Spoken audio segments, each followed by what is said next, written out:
Hey everyone, welcome. I'm William Braddock, and in this video, I'm sharing a powerful idea that has shaped my life, my work, and my philosophy as a designer and educator. Everything begins and ends with design. Whether you're solving a wicked problem, building a business, or trying to make sense of chaos in the world, we don't start with the answer. We start with empathy, iteration, and the courage to ask better questions. In this talk, we'll explore how design thinking gives us the tools to navigate complexity, deliver meaning, and lead with purpose. So if you're a creative, a changemaker, or just someone rethinking what impact really means, this is for you.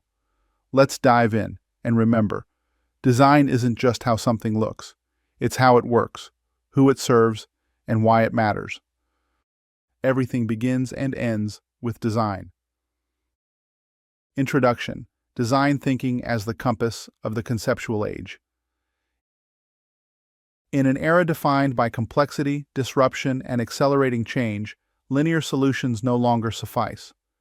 Today's problems, whether social, technological, environmental, or economic, are not just hard, they are wicked, multidimensional, unstable, and deeply human. When a pandemic exposes the fragility of global healthcare systems, or when climate migration reshapes cities overnight, conventional strategies crack under pressure. In such a context, design thinking emerges not as a technique or trend, but as a compass. It orients us through ambiguity by aligning empathy, experimentation, and implementation into an integrated process of transformation. Design thinking is not a decorative layer added after decisions are made. It is the discipline of listening, framing, and iterating with intention. We live in what Daniel Pink, 2006, calls the conceptual age, where right-brain qualities such as design, story, empathy, and meaning shape the new landscape of value. No longer can we rely solely on left-brain logic or industrial efficiency. In a world of abundance and automation, what matters most is the human ability to sense what is needed and design what does not yet exist. Design is not only about what works, it's about what matters. As Neumeier, 2009, argues, if you want to innovate, you have to design. This essay argues that everything begins and ends with design, because only through design can we understand what matters, prototype what might be, and deliver what works. Anchored in the Double Diamond and IDEO's five-stage model, we will explore how design thinking enables us to navigate wicked problems, beginning with empathy, moving through iteration, and ending with meaning and ethics. The path ahead is nonlinear, but with design as our compass, we can move forward with clarity, courage, and care. From industrial logic to conceptual fluency. To understand why design thinking has become the compass of our time, we must first understand the terrain it navigates. The 20th century was dominated by the logic of the industrial and information ages, standardization, efficiency, and data-driven management. These paradigms were ruled by what Pink, 2006, calls L-directed thinking, analytic, linear, and reductionist. Success depended on optimizing predictable systems. But the systems we now face, climate, equity, identity, automation, are anything but predictable. We have entered what Pink describes as the conceptual age, where design, story, symphony, empathy, play, and meaning have become the essential six senses for thriving in the future. This shift is not merely philosophical, it is economic, social, and deeply global. In a world of abundance, the question is no longer can we produce it, but why should we, for whom, and how will it resonate? Automation replaces routine tasks, and Asia's ascent reshapes labor dynamics, compelling Western economies to compete not on output, but on imagination and emotional intelligence. In this new context, Pink, 2006, argues that the creators and empathizers, not the engineers alone, will define what is valuable. Design thinking rises as the new fluency. It blends logic with intuition, rigor with empathy. It trains us to see not only what is, but what could be. Lietka and Ogilvy, 2011, describe design as a generative act. It doesn't analyze what already exists, it imagines what might. In other words, While traditional business logic focuses on exploitation of existing models, design logic emphasizes exploration of new ones. This fluency is not innate, it is learned. The DSN 600 course embodies this conceptual leap, introducing students to the methods and mindsets needed to ideate, prototype, and reframe problems across domains. As the world shifts, our thinking must too. And to shift our thinking, we must design new ways of seeing. If the industrial age taught us how to build, the conceptual age asks us why, for whom, and to what end. It is a shift from solving to sensing, from production to possibility. And design thinking is the language of that shift. Wicked problems demand a designer's mindset. Building on the need for conceptual fluency, we encounter the true test of this design literacy: wicked problems. Coined by Horst Rittel and expanded by design theorists, wicked problems defy traditional solution models. They are not merely difficult, they are contradictory, evolving, and socially entangled. Climate change, systemic racism, public health disparities, digital surveillance, and ethical AI are not just engineering challenges. They are deeply human, emotionally charged, and constantly shifting. They cannot be solved in the classical sense. They can only be reframed, navigated, and iteratively improved. This is where design thinking proves indispensable. As Neumeier, 2009, argues, the management model that got us here is underpowered to move us forward. Traditional management approaches predict, control, optimize, work well for tame problems but collapse in the face of dynamic systems. Wicked problems require a different posture, one of curiosity, humility, and experimentation.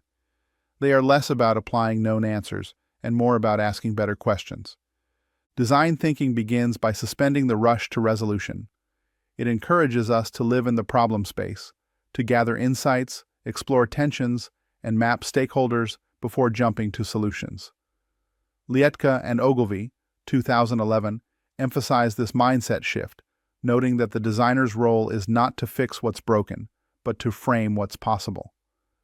This shift from problem-solving to possibility building is foundational.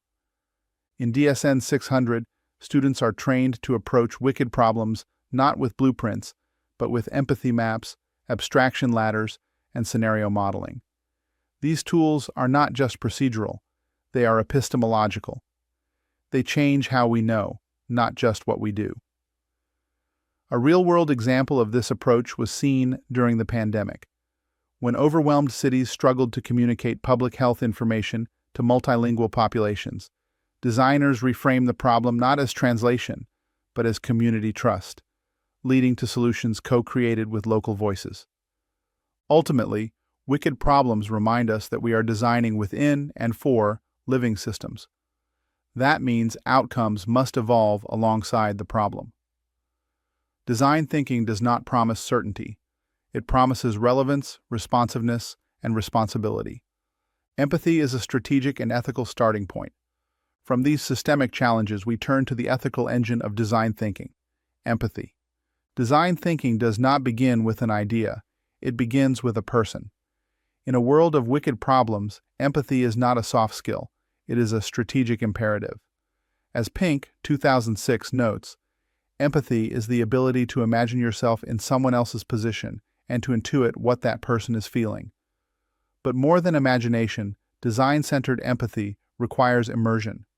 It means listening actively, observing carefully, and feeling responsively, not to generate sympathy, but to uncover insight.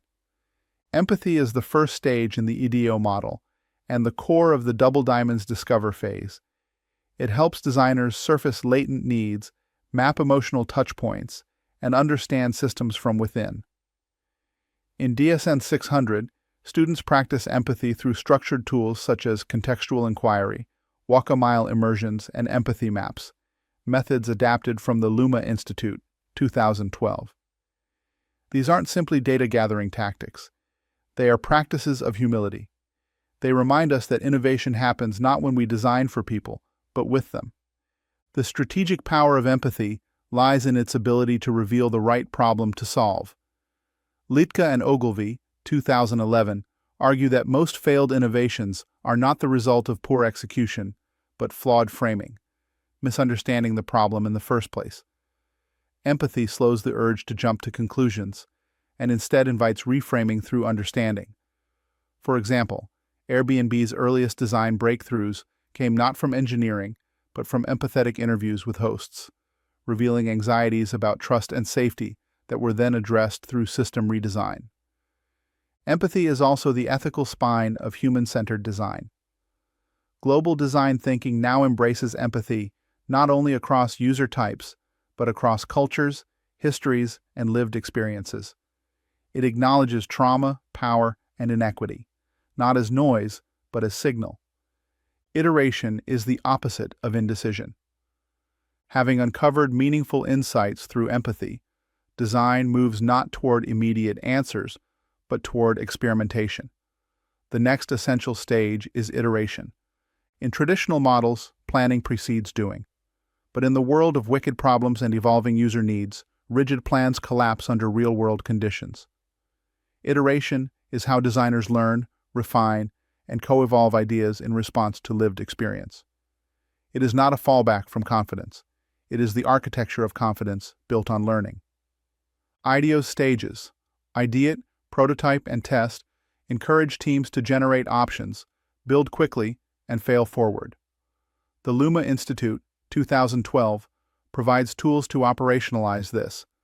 Creative matrices generate diverse concepts, abstraction laddering surfaces underlying assumptions, and storyboarding explores solution pathways. In DSN 600, students use these tools not just to brainstorm, but to test assumptions early and often, making ideas tangible enough to critique, discard, or reframe.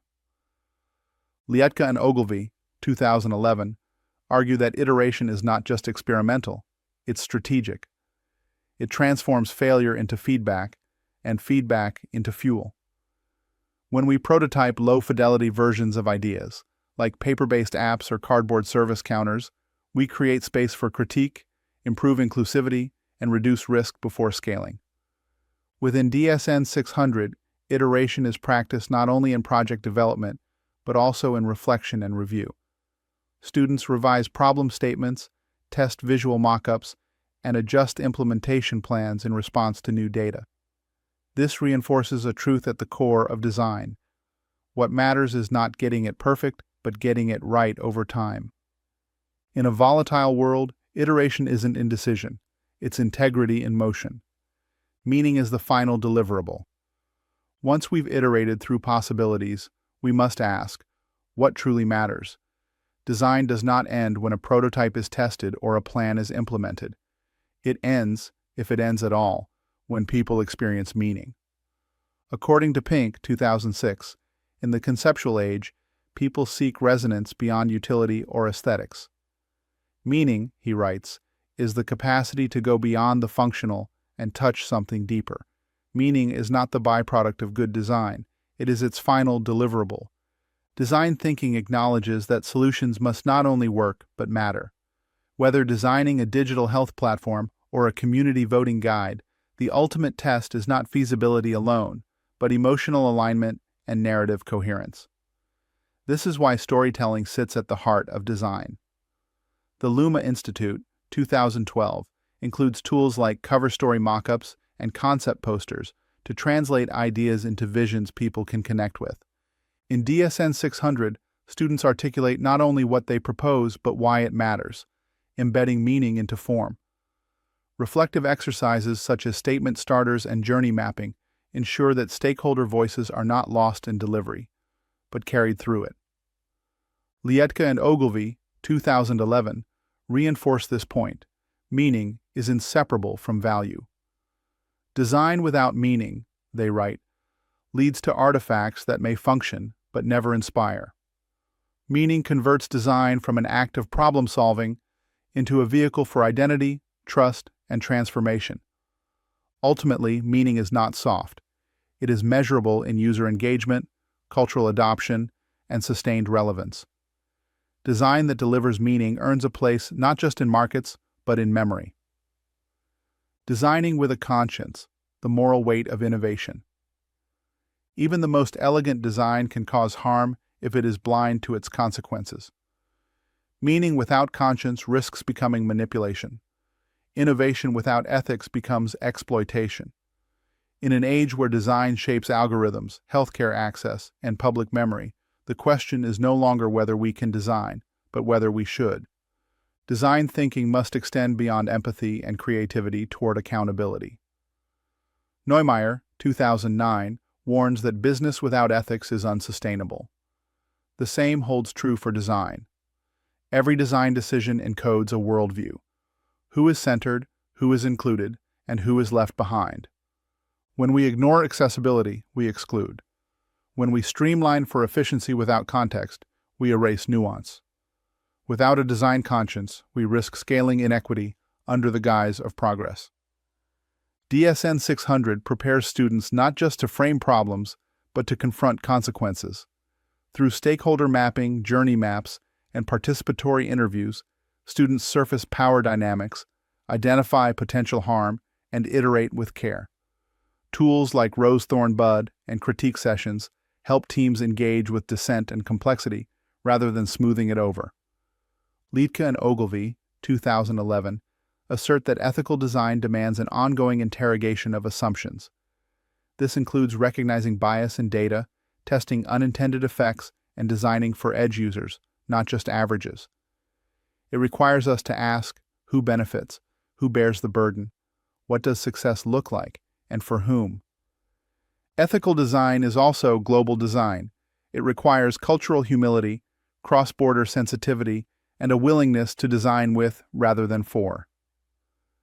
Emerging frameworks such as inclusive design, co-design, and trauma-informed design signal a growing shift toward justice-centered practice.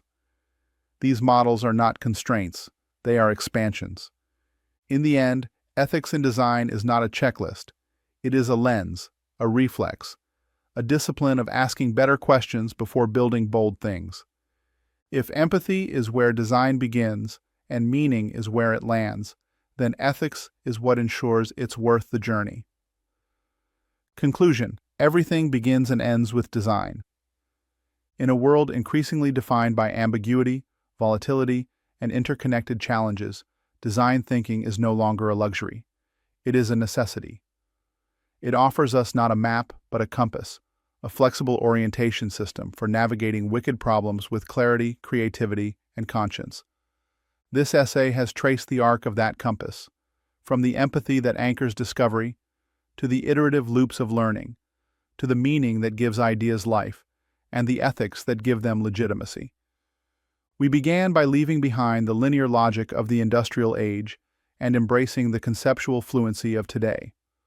We explored how wicked problems demand not premature solutions, but deeper reframing. We recognized empathy not as sentimentality, but as strategic intelligence.